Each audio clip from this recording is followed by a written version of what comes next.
Nicolas Cage. Now, he's one of those actors who seems to have a very dedicated following and a huge fan base. But my impression is most people like to see him in those more unhinged roles, like in Mandy or Renfield or Color Out of Space or even Ghost Rider. But early in his career, he did roles that were a little bit more down to earth. And that brings us to today's episode. This is the Kazdoy Closet. I'm Kazdoy. That's my closet full of all the stuff that I love. And today, an early Nicolas Cage film that could be a hidden gem for some of his fans. Let's check it out. Today's film is Birdy from 1984, 2 hours long, in color. This is about two friends who return from the Vietnam War. One of them is greatly damaged physically. One of them is greatly damaged mentally. Nicolas Cage plays one of the friends.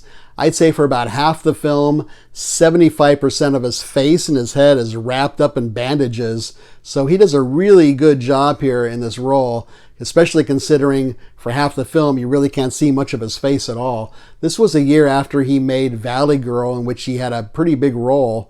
And a few years before, even bigger roles in Peggy Sue Got Married, which was directed by his uncle, Francis Ford Coppola, and an even bigger role in Moonstruck.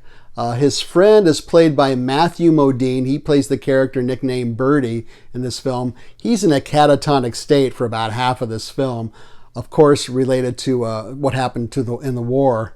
And this was about 3 years before his best-known film, I would think, Full Metal Jacket, and also before he made Married to the Mob, which I've also done an episode on if you want to check that out.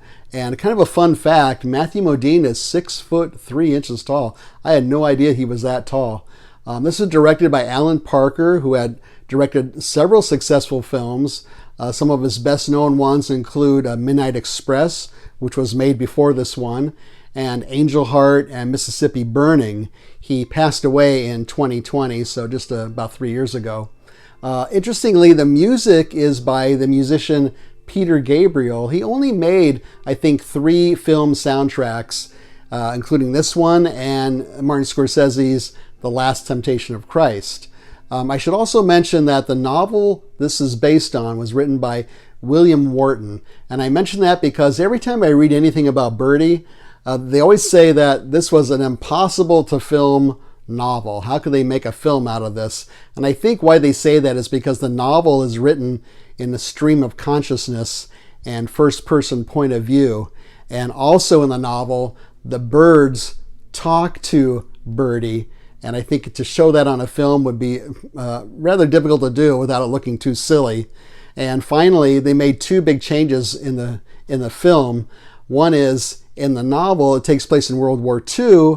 In the film, they made it, I think, to make it more contemporary. They made it the Vietnam War. But even a bigger change was, instead of one character in the novel, they made him into 2 characters in the film. In fact, when the novelist saw the finished film, he said, "Yeah, I like the film, but why are there 2 characters instead of 1?"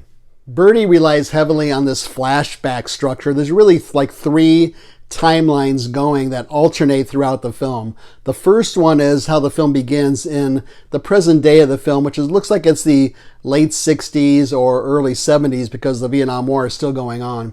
And it begins with a heavily bandaged Nicolas Cage in army uniform going to this military hospital to visit Birdy. Birdy's locked in this very bare room, and he is in a catatonic state. He is not interacting with anybody. He doesn't look at anybody or talk to anybody. His mouth kind of hanging open. And he cowers in the corner or on the floor, or sometimes in a bird-like position. As you can see in this cover here, he's kind of perched like a bird on top of the rail of the bed and staring out the window, hoping maybe he can escape and fly away from this terrible situation he's in. So Cage was brought in because the doctor knew he was a childhood friend of Birdy's, and he's hoping Cage can talk to him, bring up some of their shared memories, and snap Birdy out of the state that he's in. The second major flashback timeline going on through this is when Cage and Birdy meet each other as teenagers and become friends, And they have several coming-of-age experiences, like dealing with their dysfunctional families, getting their first car, going out with girls, getting in trouble, getting arrested, the usual teenage antics. That part of the film, it looks a little bit different visually, and a lot of 50s and 60s early rock and roll songs in the soundtrack for that section. But meanwhile, while they're growing up, Birdy is really an oddball. He doesn't fit in with the rest of the kids, and he's becoming increasingly obsessed with birds, talking to them, raising them. He even builds a small set of wings for a classroom project, and even a bigger set of wings, hoping he can use them to fly. And it even gets to the point where at one point he says, I hope that I would just die and become reborn as a bird. The third flashback that happens in here is really more of a minor part, and that's the war and what happened to them during the war that caused them to be in this condition that they're in right now. But several things keep our interest through this film. One of them being, will Birdy snap out of this terrible mental state that he's in? And also, what caused it? What happened to him? Another thing that keeps us going is, what about Cage? Will Cage get through to Birdy and help him snap out of this? He's under pressure from the doctor in charge, who's also a major, to help Birdy, because if he doesn't, they're going to keep Birdy in the hospital the rest of his life, and he's probably in his mid-20s, so he's a young man. Another thing that we wonder about as we watch this that holds our interest is, what about Cage, his own trauma? He's suffering from flashbacks, PTSD. He wakes up in the middle of the night screaming and sweaty, and he's worried that he might end up in the hospital too for the rest of his life. Another thing we wonder about as we watch this, how badly is Cage's face damaged? What's going on underneath those bandages? And then finally, just thematically, we wonder, well, how's this bird metaphor going to play out? This theme of freedom and flying away and escaping. Now, I'm not going to tell you how any of those things are resolved. That would be a spoiler, and you're going to have to watch the film and find out yourself. My rating for Birdy is 4.5 hospitals out of 5. You thought I was going to say birds, didn't you? It's a very well-made film, interesting, unusual, good performances, and looks like it was quite challenging to make. They had about 80 different canaries they had to deal with, and there's one sequence where Birdy dreams that he's flying through the neighborhood, and they used a very innovative camera technique to show that, and it's very well done. So what's on this disc? Well, this is an indicator disc. There should be a flash sale coming up sometime in October when I'm filming this, so if you're interested, check it out, and maybe it's on sale there. There is an audio commentary, which I did not listen to.